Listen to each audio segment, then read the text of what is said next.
When did you realize your child's trauma wasn't over? My daughter Sadie stopped talking when she was 6. No warning, no explanation. She woke up one morning and simply refused to speak. Not couldn't, refused. The doctors called it selective mutism, trauma-induced, but nobody could figure out what the trauma was. Our family was stable, no divorce, no death, no violence. My husband and I both worked steady jobs. We didn't fight, we didn't yell. Sadie had friends, good grades, and a room full of stuffed animals she used to narrate bedtime stories to every night. Then one morning she just stopped. At first we thought it was a phase. Kids go through phases. But after a week of silence, we took her to a therapist, then another, then a specialist. They all said the same thing. Something triggered this. Find the trigger. We couldn't find it. The only thing that changed around that time was my husband's best friend Bernard moving to California. He'd been part of our family since before Sadie was born, practically lived at our house, taught Sadie to ride her bike, read her stories. Everyone loved Bernard. When he moved away, Sadie went silent. We assumed she was grieving, losing someone she loved, a 6-year-old processing loss the only way she knew how. So we gave her time. 1 month became 6. 6 became a year became 2. She communicated through notes, nods, pointing. Her teachers adapted, her friends adapted, we adapted. It became our normal. For 4 years, my daughter didn't speak a single word. Then my husband announced that Bernard was coming to stay with us for Christmas.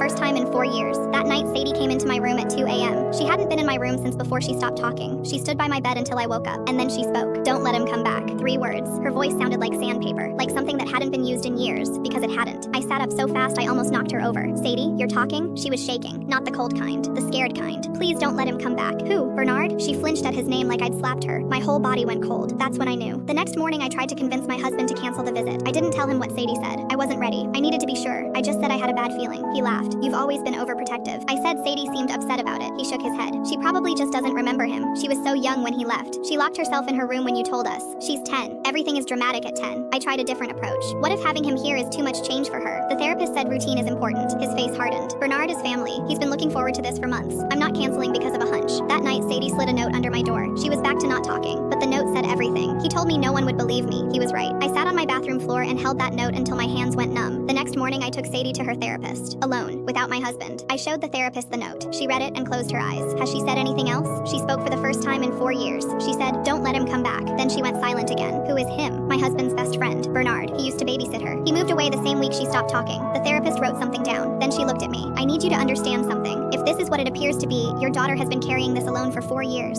She stopped talking because it was the only way she knew how to protect herself. I couldn't breathe. She needs to know you believe her before she can tell you anything else. I went home. My husband had already confirmed Bernard's flight. The guest room was made up. Christmas decorations were going up. I tried one more time. Cancel the visit. Why are you so obsessed with this? Because something happened to Sadie, and I think Bernard is the reason. He stared at me. That's a dangerous accusation. It's not an accusation. It's a mother's instinct. Bernard is my best friend, and Sadie is your daughter. He didn't cancel. Bernard arrived 3 days before Christmas. He walked in with presents and that big smile everyone loved. My husband hugged him like a long-lost brother. I stayed by the stairs. Sadie was in her room. She hadn't come out since the